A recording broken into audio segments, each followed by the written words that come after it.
Assalamualaikum warahmatullahi wabarakatuh. Kembali dengan pelajaran ekonomi, masih di bab 1 mengenai konsep dasar ilmu ekonomi. Dan fokus materi kita kali ini adalah mengenai biaya peluang dan pembagian ilmu ekonomi.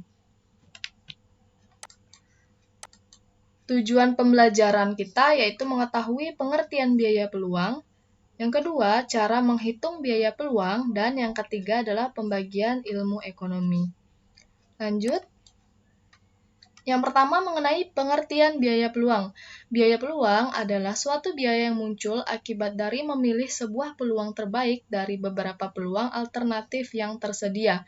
Atau biaya peluang dapat diartikan sebagai biaya yang harus dikorbankan untuk mendapatkan suatu pilihan lain. Jadi, misalnya ada dua pilihan, tetapi kita hanya mampu membeli salah satu pilihan. Jadi, pilihan yang lainnya itu dikorbankan. Sehingga hanya mendapatkan satu pilihan, bukan keduanya, karena tadi tidak mampu membeli keduanya. Cara menghitung biaya peluang. Setelah lulus sekolah, Budi mendapatkan 2 tawaran pekerjaan, yakni bekerja di dalam kota dengan gaji 4.500.000 dan bekerja di luar kota dengan gaji 6 juta. Jika Budi mengambil keputusan untuk bekerja di luar kota dengan gaji 6 juta, maka Budi harus mengorbankan peluang bekerja di dalam kota yang jaraknya tidak terlalu jauh dari rumahnya dengan gaji sebesar 4.500.000. Maka dapat disimpulkan biaya peluang Budi yang bekerja di dalam kota yang berjarak tidak terlalu jauh di rumahnya yaitu sebesar 4.500.000. Jadi ada dua pilihan.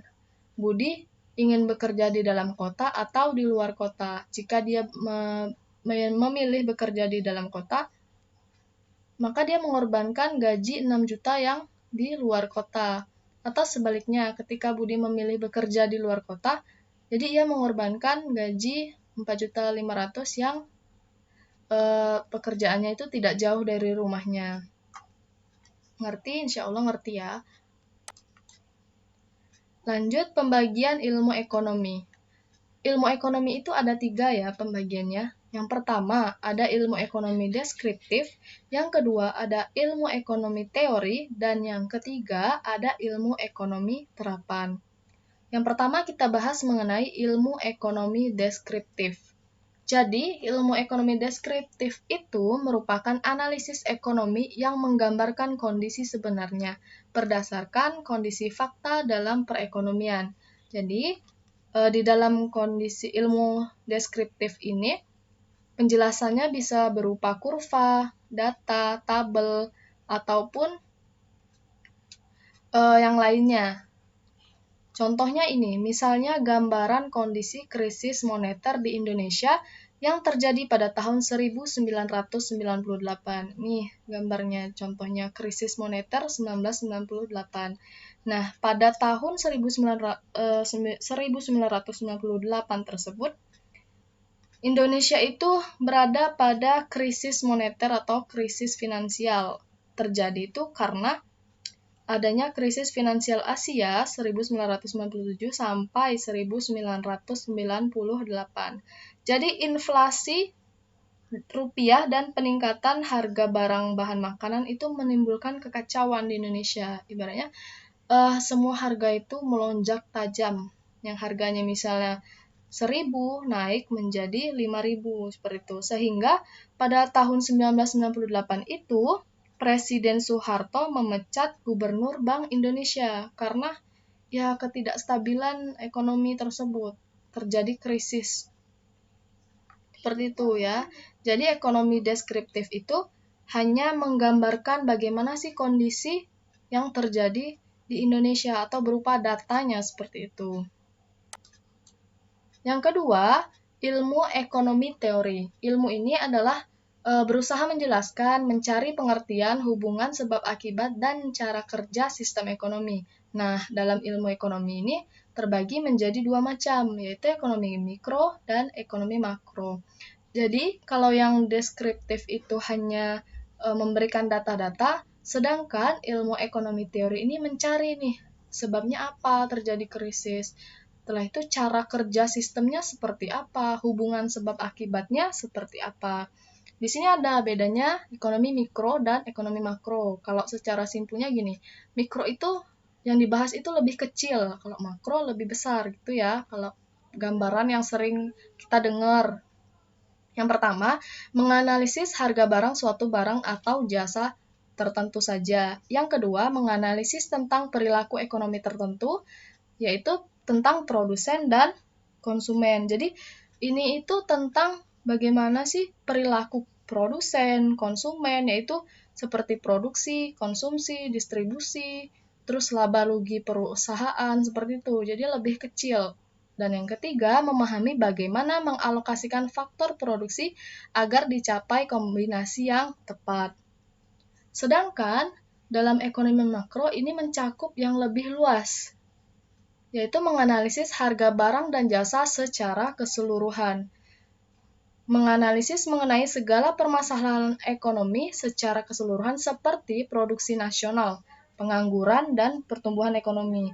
Atau contoh lainnya, membahas mengenai pendapatan nasional, kesempatan kerja, lalu pengangguran, atau jumlah uang yang beredar, itu kan sudah lebih besar daripada yang mikro.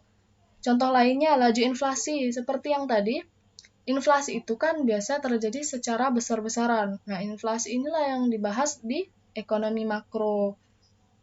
Dan yang ketiga, ini menganalisis pengaruh kegiatan ekonomi tertentu terhadap kinerja perekonomian secara nasional. Jadi, kelihatannya bedanya ekonomi mikro dan makro. Kalau ini kan mikro menganalisis tentang perilaku tertentu saja, seperti produsen, konsumen, distribusi, konsumsi, dan lain-lain. Sedangkan makro yang lebih besarnya seperti inflasi, pengangguran, jumlah uang beredar, kesempatan kerja, seperti itu. Itu bedanya ya. Lanjut, di sini ada ilmu ekonomi terapan, yaitu yang terakhir, yaitu analisis ekonomi teori untuk merumuskan kebijakan dan pedoman yang tepat untuk menangani masalah ekonomi tersebut.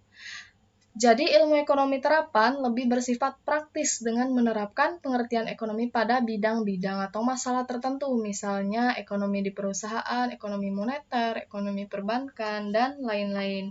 Jadi, karena tadi sudah di deskripsi itu berupa datanya, kita udah dapat data-data nih. Terjadi krisis pada 1998. Lalu, disambung ke ekonomi teori. Ekonomi teori ini untuk mengkaji data yang tersedia, kemudian diteliti dan menghasilkanlah suatu teori. Nah, yang ketiga, ilmu ekonomi terapan ini ibaratnya kesimpulannya. Jadi, karena kita udah dapat masalah, udah tahu nih masalahnya apa, terus sudah kita kaji, udah kita teliti, baru di terapan ini merumuskan nih apa sih kebijakannya atau pedoman yang tepat untuk menangani masalah tersebut. Artinya memberikan kebijakan-kebijakan apa yang harus dilakukan selanjutnya.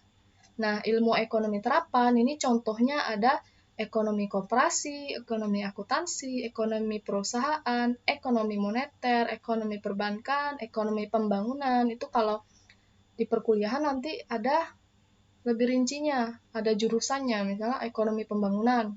Nah, berarti yang dibahas mengenai ekonomi pembangunan, ada ekonomi akuntansi, jadi lebih menjuru kalau terapan ini. Seperti itu, insya Allah pelajarannya sampai di sini ya. Mudah-mudahan semuanya paham. Assalamualaikum warahmatullahi wabarakatuh.